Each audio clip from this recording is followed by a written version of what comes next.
बिस्मिल्लाहिर्रहमानिर्रहीम। अस्सलाम वालेकुम डियर स्टूडेंट्स, कैसे हैं आप लोग? आई होप आप सब खैरियत से होंगे। हमने लास्ट लेक्चर में स्ट्रक्चर्ड एंड अनस्ट्रक्चर्ड लैंग्वेजेस के बारे में पढ़ा था। इसके अलावा कंपाइलर, इंटरप्रेटर और असम्बलर के बारे में भी हमने पढ़ा था। आज का हमारा टॉपिक जो है वो स्टार्ट होता है सी की हिस्ट्री से।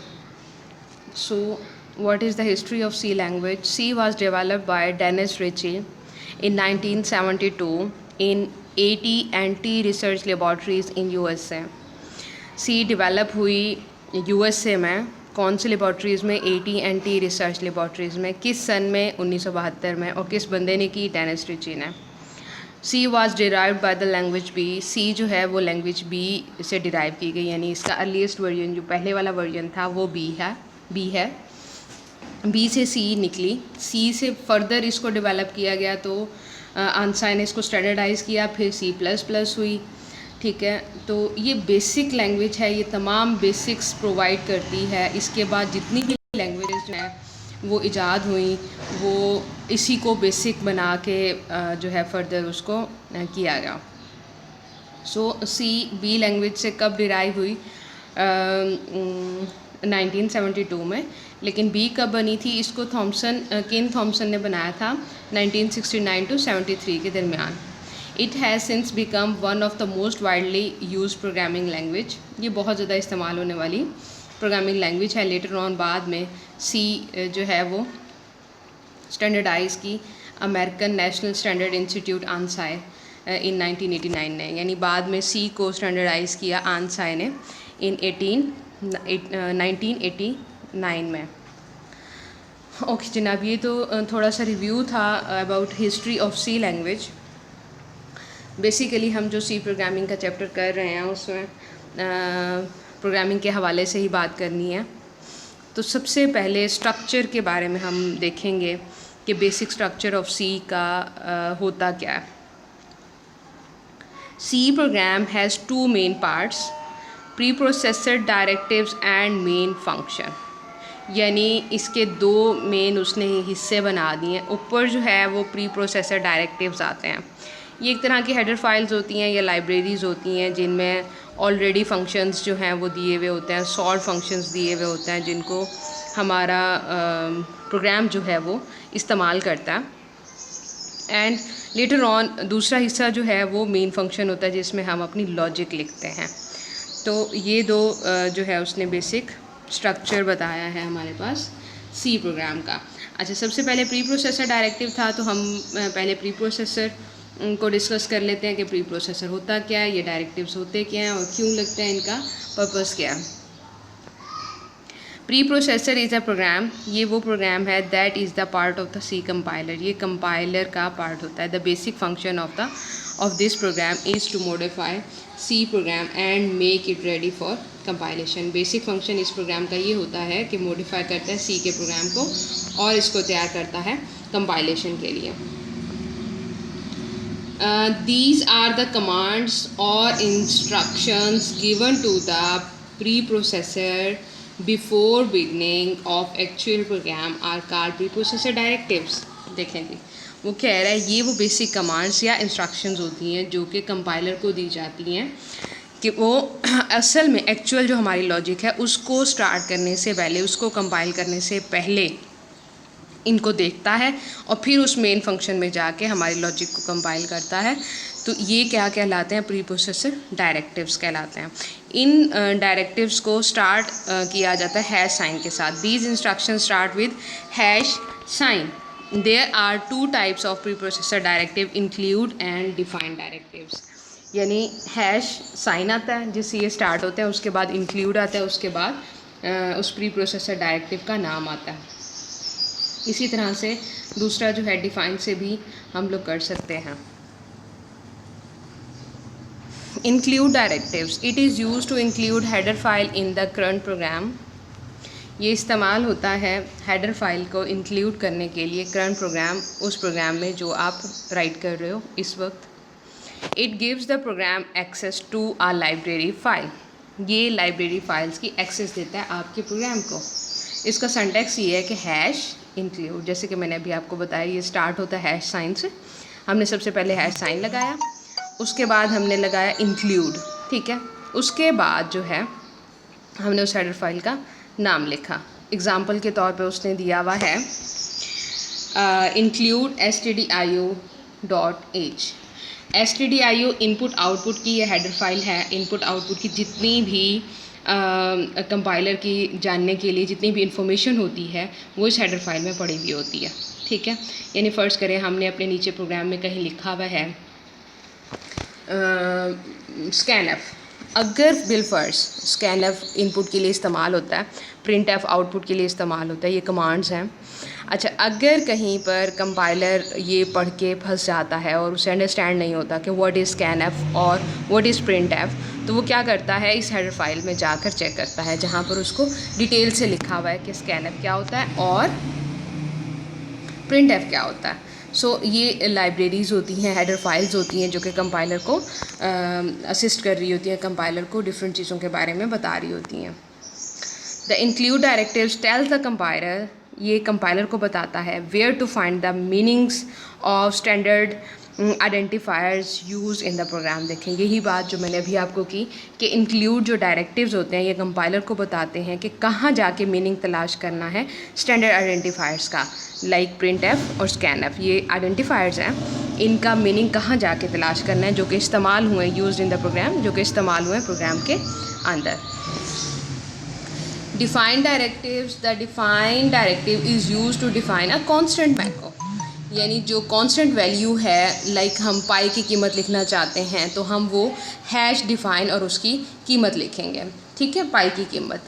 तो कुछ ऐसे हमारे पास होती हैं लाइब्रेरीज़ जिनमें कांस्टेंट कुछ वैल्यूज़ होती हैं, ठीक है, या जिस तरह से आईपी एड्रेसेस हैं या कुछ भी वट जो आप कांस्टेंट वैल्यू में शो करना चाहते हो in your library, in your header file, then you write a define, hash define, and then your value. The define directives is used to define a constant macro. Constant macro is a name that is replaced by some constant value before the program is sent to the compiler. Constant macro वो नाम है जो कि replace किया जाता है bye some constant value, यानी किसी भी कांस्टेंट वैल्यू से बिफोर, इससे पहले के प्रोग्राम जो है वो कंपाइलर को सेंड किया जाए। इसका सिंटैक्स है hash define name and expression, यानी पहले स्टार्ट ये भी हैश से होता है, फिर डिफाइन लिखा जाता है और फिर जो हमारा नाम है कांस्टेंट का वो और उसकी वैल्यू। एग्जांपल नीचे दी हुई है, हैश डिफाइन, इसने पाई की कीमत ही दी है पाई, और उसकी जो है वैल्यू क्या है 3.14159। अच्छा जी, चूँकि हमने अभी देखा कि सी के दो मेन पार्ट्स हैं, प्री प्रोसेसर और मेन फंक्शन। प्री प्रोसेसर को हमने डिस्कस कर लिया, नाउ मेन फंक्शन की बारी है, तो मेन फंक्शन पे आ जाते हैं जनाब। हाँ जी, ऊपर देखें, सबसे पहले hash include stdio.h, hash include conio.h, ये दोनों क्या हो गए, प्री प्रोसेसर डायरेक्टिव्स जिनको अभी हमने डिस्कस किया है। Now main function, wide main wide. अच्छा, वाइड एक होता है, दूसरा वाइड नहीं भी अंदर ब्रैकेट्स में लिखा हुआ होता, तो इसके भी कुछ मीनिंग्स होते हैं। इंशाल्लाह we will discuss further on. For the time being आप ये देख लें कि मेन फंक्शन ने कुछ रिटर्न करना है या कुछ नहीं रिटर्न करना है। अगर नहीं रिटर्न करना है तो वॉइड लिखा हुआ होता है, और रिटर्न करना है तो उसमें रिटर्न आइडेंटिफायर लिखा हुआ होता है। अच्छा, मेन फंक्शन के अंदर करली ब्रेसेस होती हैं और करली ब्रेसेस के अंदर बॉडी ऑफ द प्रोग्राम होती है। अब देखें, curly braces start, body of the program, end curly braces close, right. This is the basic structure of C program. First we write about preprocessor directives and then main function, and in the main function we have program body, means to say every logic of your program that you write in this body.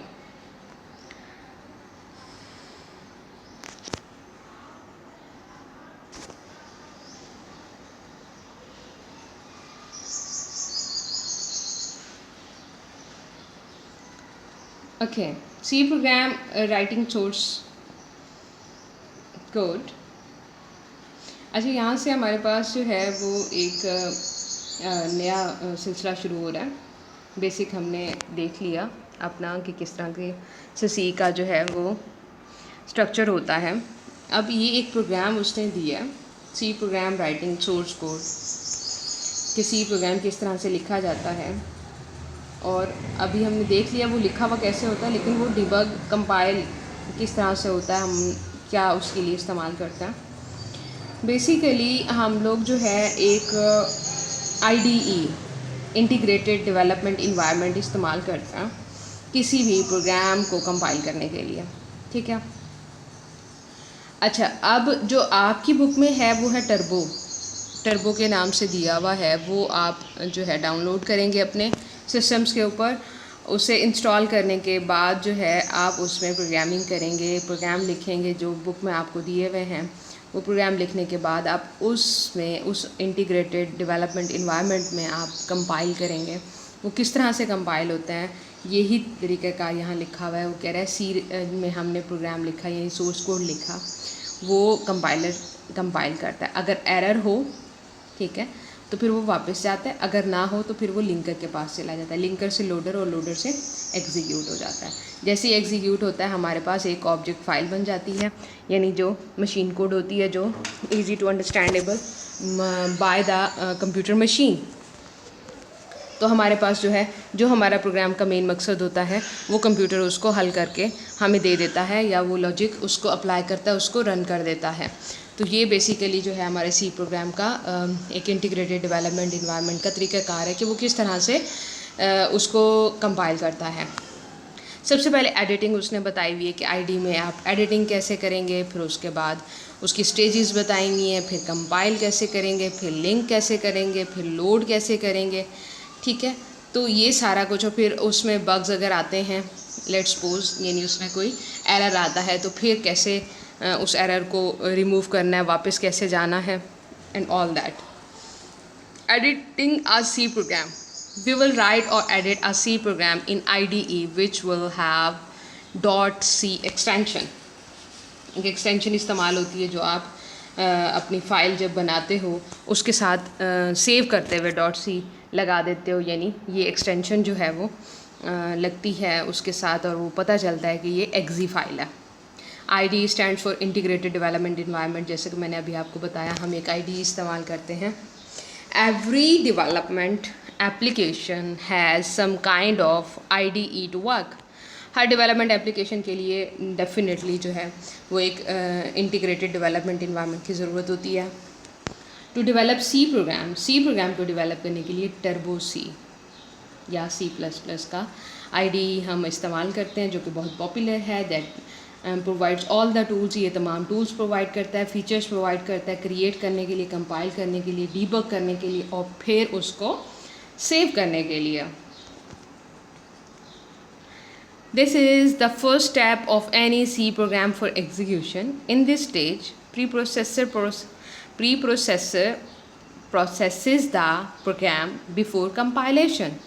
It prepares the C program for execution. वो कह रहा है कि पहला step है किसी भी C programme का एग्जीक्यूशन के लिए। इस स्टेज पर प्री प्रोसेसर जो है वो प्रोग्राम को कंपाइल करने से पहले प्रोसेस करता है और फिर उसको एग्जीक्यूट किया जाता है। कंपाइलर क्या होता है जी? This is the second step of any C program execution process. हमारे प्रोग्राम का सेकेंड स्टेप क्या होता है? कंपाइल होना। इन दिस स्टेज, इस स्टेज पर compiler will compile the program. Compiler जो है वो प्रोग्राम को कंपाइल करता है, चेक करता है एरर्स को और जनरेट करता है .obg ऑब्जेक्ट एक्सटेंशन वाली फ़ाइल, जो कि मैंने अभी आपको बताया। हमने पीछे भी पढ़ा था कि सोर्स फाइल हम बनाते हैं, उसको जो है कंपाइल करते हैं। कंपाइल होने के बाद वो ऑब्जेक्ट फ़ाइल बन जाती है, यानी ऐसी फ़ाइल बन जाती है जो कि मशीन के ज़्यादा अंडरस्टैंडेबल होती है। यानी मशीन उसको कंपाइल करने के बाद एक कोड में बना देती है, जो कोड कहलाता है object code. Alt F9 key is used to compile a C program. Linker. This is the third stage of any C program for execution. In this stage, linker link the .obg file with library files and generate executable file with .exe extension. Linker is a program that link the laboratory file to the object file created after compilation. अच्छा, ये सारा कुछ मैं आपको बता तो रही हूँ, लेकिन ये सिर्फ ना थोड़ा सा ओवरव्यू ही दे रही हूँ। यानी ये एक पूरा प्रैक्टिकल है जो कि करवाया जाएगा आप लोगों को।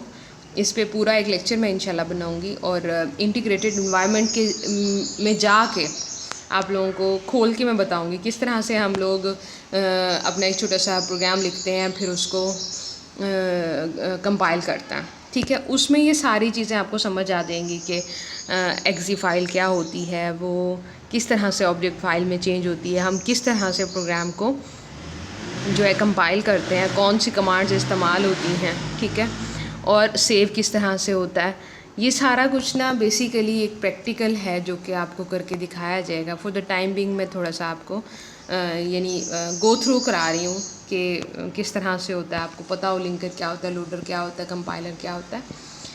सो इसको थोड़ा सा आप बस इसको देख लें एक दफ़ा कि ये होता क्या है, आप सुन लें, इनका मतलब आपको पता होना चाहिए। इंशाल्लाह हम अपने नेक्स्ट लेक्चर्स में इनका प्रैक्टिकल करेंगे। This is the fourth and final stage of any C program execution process. In this stage, loader loads the executable file .exe into the main memory and program runs the produces the output. ये चौथा stage है, वो कह रहा है C programme की execution का। इस स्टेज में लोडर लोड करता है एग्जीक्यूटेबल फाइल यानी .exe वाली फाइल को मेन मेमोरी के अंदर, और प्रोग्राम रन करता है। रन होने के बाद अपना आउटपुट जो है वो प्रोड्यूस करता है।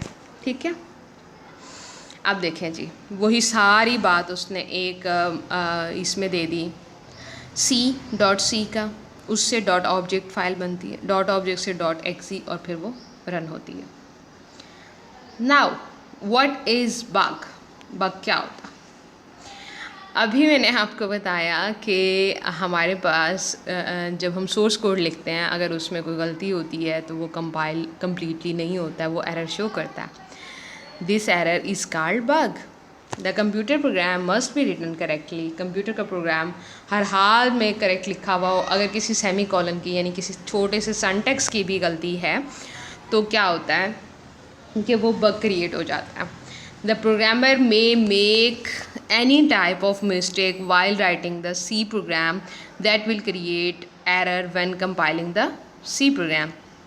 प्रोग्रामर जो है वो किसी किस्म की भी मिस्टेक कर सकता है जब वो C प्रोग्राम लिख रहा होता है, जो कि क्रिएट करती है एरर को।